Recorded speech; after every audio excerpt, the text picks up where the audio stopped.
Government schools అంటే ఆనాడు కేసీఆర్ గారు స్కూల్ బంద్ చేసుకుంటూ వచ్చారు, అదే రేవంత్ రెడ్డి గారు కొనసాగిస్తున్నారు. ఎక్కడా కూడా ప్రభుత్వ పాఠశాలలలో వసతులు లేవు. వాష్రూమ్ ఉండదు, వాచ్మెన్ ఉండడు, అటెండర్ ఉండడు, పిల్లలే పోయి బెల్లు కొట్టుకోవాలి, పిల్లలే పోయి బాత్రూమ్లు కడుక్కోవాలి, మంచినీళ్ళు ఉండవు, భయంకరమైన పరిస్థితి ఉంది. నేనేమంటా అంటే గుడిని ఎంత పవిత్రంగా చూస్తామో బడిని కూడా అంతే పవిత్రంగా చూడాలి. గుడిని ఎంత పవిత్రంగా చూస్తామో బడిని అంత పవిత్రంగా చూడాలి. కాబట్టి నేను ఒక మాట అంటున్నా, ప్రతి ఊర్లో ఒక బడి ఉండాలి, ప్రతి తరగతికి ఒక టీచర్ ఉండాలి. ప్రతి ఊర్లో ఒక బడి ఉండాలి, ప్రతి తరగతిలో ఒక టీచర్ ఉండాలి. ఖచ్చితంగా అట్లా జరిగినట్టయితే ప్రభుత్వ పాఠశాలలు మంచిగా అవుతాయి. మరి నా పేద మధ్యతరగతి ఆడబిడ్డలు, మా అక్కలు అమ్మలు అనుకుంటున్నారు, అక్క మరి ఆల్రెడీ మా పిల్లలు ప్రైవేట్ స్కూళ్ళలో చదువుతున్నారు, వాళ్ళ సంగతి ఏందని.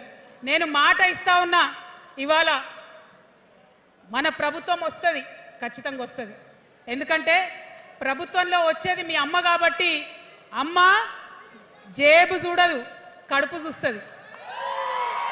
అమ్మ జేబు చూడదు, కడుపు చూస్తుంది. కాబట్టి మీ పిల్లలు ప్రైవేట్ పాఠశాలలో చదువుతున్నా, ఎంతవరకు చదువుకున్నా కంప్లీట్గా మీ మీద ఒక్క రూపాయి కూడా భారం పడకుండా చదివించే బాధ్యత మేము తీసుకుంటాం.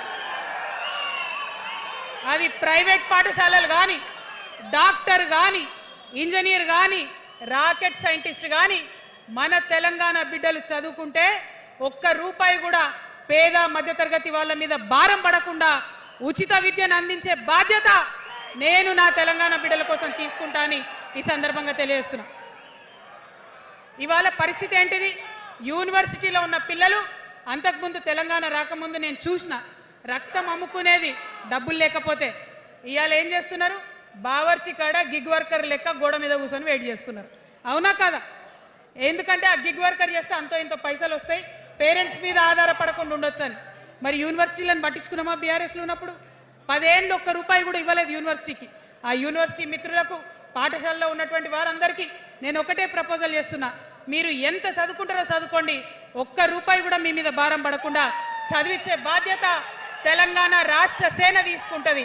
ప్రైవేట్ పాఠశాలలు కూడా బాగుంటాయి, ప్రభుత్వ పాఠశాలలు కూడా బాగుంటాయి, కానీ భారం తల్లిదండ్రుల మీద పడదు. అది మీ అమ్మ ప్రభుత్వంలో జరగబోతుందని, మీ తల్లి ప్రభుత్వంలో జరగబోతుందని మీకు మాటిస్తా ఉన్నా.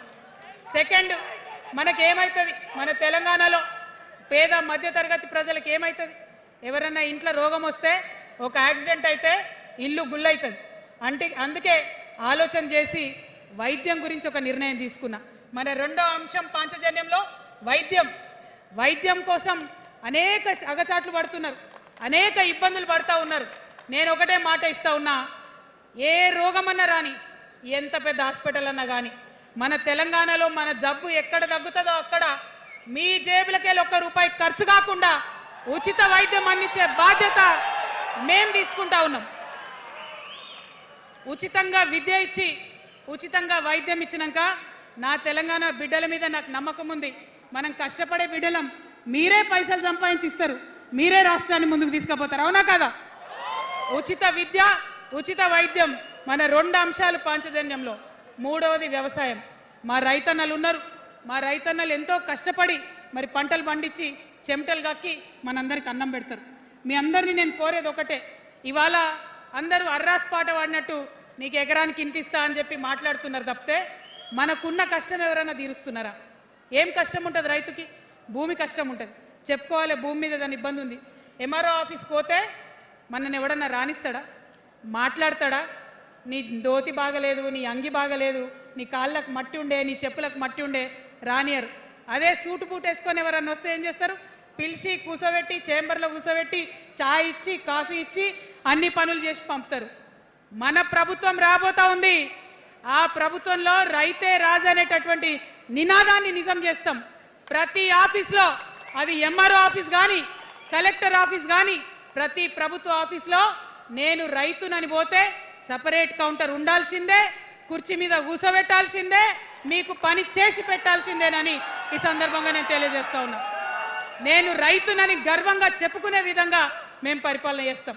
అది కాకుండా మిగతా ఏదైతే టైంకి రావాల్సిన కరెంటు, ఇప్పుడు రేవంత్ రెడ్డి గారి దయ వల్ల మళ్ళీ రాత్రిపూట కరెంట్ వస్తుంది, అట్లా ఉండదు. రేపు మన ప్రభుత్వం వస్తుంది, టీఆర్ఎస్ ప్రభుత్వం వస్తుంది. వచ్చినాక 24 గంటలు నాణ్యమైన కరెంటు, పొద్దటిపూట కరెంటు, రైతులకు ఉచిత కరెంటు ఇస్తాం. అదేవిధంగా యూరియా కావచ్చు, కొనుగోలు కేంద్రాలు కావచ్చు, మీరు ఎక్కడ పోయి అడగాల్సిన అవసరం లేకుండా అన్నీ మీ దగ్గరకు వచ్చేటట్టు చేస్తాం. మరి అనేక అంశాలు ఉన్నాయి రైతుల గురించి మాట్లాడేటి. ఇప్పుడు ఎంత గోసపడుతున్నారో తెలుసు. ఒక్కొక్కటి మాట్లాడుకుంటూ వెళ్దాం. రైతుని రాజుని చేసేది నినాదంగా ఉండే దాన్ని నిజం చేస్తామని మాత్రం మీ చెల్లెగా సోదరిగా నేను మీకు మాట ఇస్తా ఉన్నాను. ఇక 4వ అంశం ఉపాధి. మనకి ఇక్కడ చాలా యూత్ ఉన్నారు. మిమ్మల్ని అందరూ నేను ఒక మాట చెప్తా ఉన్నా, ఒక మాట అడుగుతా ఉన్నా. ప్రతి ప్రభుత్వం ఏం చెప్తుంది? ప్రతి ప్రభుత్వం స్వతంత్రం వచ్చినప్పటి నుంచి ఇప్పటి వరకు ఏం చెప్తారు? ఉద్యోగాలు ఇస్తాం, ఉద్యోగాలు ఇస్తాం, ఉద్యోగాలు ఇస్తాం. అవునా? అసలు నాకు మాట తెలియక అడుగుతా. ఒక యువ మిత్రుడు ఉంటే, ఒక యువతి ఉంటే, నేను వ్యాపారం చేసుకోవాలనా, నేను ఉద్యోగం చేసుకోవాలనా, నేను కళారంగానికి పోవాలనా, నేను ఇంకోటి కావాలనా అనే స్వేచ్ఛ నాకు ఉండాలి కదా, నాకు ఉండాలి. కానీ ప్రభుత్వాలు మనకేం చెప్తాయి? నువ్వు ఉద్యోగం చేయి, 9 to 5 ఉద్యోగం చేయి, బానిస బతుకు అనేటటువంటి కండిషనింగ్ చేస్తూ ఉన్నాయి. ఇప్పుడు చాలామంది యూత్తో నేను మాట్లాడినా, నాకు ఒక మాట చెప్తా ఉన్నారు. అక్క, మా పరిస్థితి ఎంత ఘోరం ఉందంటే బయట ఉద్యోగం దొరుకుతలేదు చదువుకున్న చదువుకి. మా అమ్మ సెల్ఫ్ హెల్ప్ గ్రూప్లో ఉండి ఆమె 2 లక్షల రూపాయలు తీసుకొచ్చి ఇస్తే నేను బండి కొనుక్కోవాలి. ఆమె 3 లక్షల రూపాయలు తీసుకొచ్చి నాకు ఇస్తే నేను ఆటో కొనుక్కొని నడుపుకోవాలి. వయసు వచ్చిన కొడుకుని, వయసు వచ్చిన బిడ్డని తల్లి దగ్గర చేయి జాపాలంటే నామోష్ అనిపిస్తుంది అక్క అని అనేక మంది చెప్పారు. అందుకే నేను చెప్తా ఉన్నా, ఉపాధి అంటే కేవలం ఉద్యోగం కాదు. ఉపాధి అంటే మన ప్రభుత్వంలో, రేపు రాబోయేటటువంటి మీ అమ్మ ప్రభుత్వంలో 2 లక్షల రూపాయల నుంచి మొదలు పెడితే 20 కోట్ల రూపాయలకు కూడా మనము మీ వ్యాపారానికి సంబంధించిన ఐడియాతో మీరు వస్తే బ్యాంకులతో సంబంధం లేకుండా నా యువకులను, నా యువతులను నమ్మి ఆ లోన్ డైరెక్ట్గా మీకు ఇవ్వడం జరుగుతుంది. ఎందుకోసం ఈ మాట చెప్తా ఉన్నా అంటే, మన తెలంగాణ బిడ్డలకు మంచి సృజనాత్మకత ఉంది, ఆలోచించే శక్తి ఉంది, కష్టపడే తత్వం ఉంది. ఇవన్నీ కూడా మంచి వ్యాపారవేత్తలకు ఉండేటటువంటి లక్షణాలు. కానీ వచ్చినటువంటి ఏ ప్రభుత్వాలు కూడా మనకు చేయూతనియ్యలే. ఖచ్చితంగా నా యూత్ని నేను నమ్మాలనుకుంటున్నా, నా యూత్కి నేను డబ్బులు ఇవ్వాలనుకుంటున్నా. వాళ్ళ చేతిలో డబ్బులు పెట్టి వాళ్ళు ఇంకెంత సంపాదన నా తెలంగాణ రాష్ట్రానికి ఇస్తారో చూడాలని నేను అనుకుంటున్నా. యూత్ ఎంపవర్మెంట్ గ్రూప్స్ తయారు చేస్తాం. 2 lakhs to 20 crores వరకు డైరెక్ట్గా గవర్నమెంటే ఉండి మీకు లోన్స్ ఇస్తాం. మరి ఉద్యోగం చేయాలనుకునే యూత్ ఉంటే నేను ఒక శుభవార్త చెప్తా ఉన్నా. బాగా లెక్క పెట్టినాం. మీకు తెలుసు, నేను ఏది స్టడీ చేయకుండా చెప్ప, ఆగమాగం మీద అసలే చెప్ప. నేను స్టడీ చేసిన దానికి ఏంటంటే, ఎవరైతే ఉద్యోగం చేయాలనే యూత్ ఉంటారో వాళ్ళకి మొదటి సంవత్సరమే మన గవర్నమెంట్ వచ్చినాక 4 లక్షల ఉద్యోగాలు ఒకటేసారి సింగిల్ నోటిఫికేషన్తోని ఇచ్చి తీర్థం. ఇది నా మాట, ఇది నా మాట. నేను మళ్ళీ మీకు ఎందుకు చెప్తా ఉన్నా ఈ మాట అంటే, నేను తల్లిని, నేను జేబు చూడ, ఎంత ఖర్చు అవుతుంది, ఎంత జీతం అవుతుంది చూడ, నా కొడుకు కడుపులో ఉన్న బాధను, వాడి ఆత్మగౌరవాన్ని, నా బిడ్డ బాధను, ఆమె చదువుకున్న చదువుకి రావాల్సిన ఉద్యోగాన్ని దాన్నే చూస్తా. కాబట్టి మొదటి సంవత్సరమే 4 లక్షల ఉద్యోగాలు ఇస్తాం. మరి మన ఉద్యమకారులు ఇంతమంది వాళ్ళ వయసుని, వాళ్ళ యవ్వనాన్ని, వాళ్ళు సంపాదించుకునేటటువంటి మొత్తం వయసుని కూడా ఉద్యమానికి దారపోసిరు. కాబట్టి నేను ఉద్యమకారుల కోసం ప్రత్యేకించి జూన్ 2, 2014 వరకు కట్ ఆఫ్ డేట్ పెట్టుకొని ఆనాటి ఉద్యమకారులకి 1 లక్ష ఉద్యోగాలు, సూపర్ న్యూమరరీ జాబ్స్ క్రియేట్ చేయబోతా ఉన్నామని కూడా ఈ సందర్భంగా తెలియజేస్తున్నా. అంటే ఇవన్నీ తెలంగాణ ఉద్యమంలో, తెలంగాణ రాష్ట్ర సాధనలో మీరు చేసిన ప్రయత్నానికి, మీ రుణం తీర్చుకోవడానికి నేను చేస్తున్న ఈ ప్రయత్నం అని చెప్పి ఈ సందర్భంగా తెలియజేస్తా ఉన్నా. మరిగా మన పాంచజన్యంలో 5వ అంశం, ఆఖరి అంశం, అతి ముఖ్యమైనటువంటి అంశం సామాజిక న్యాయం. సామాజిక న్యాయ తెలంగాణ సాధించాల్సిందే.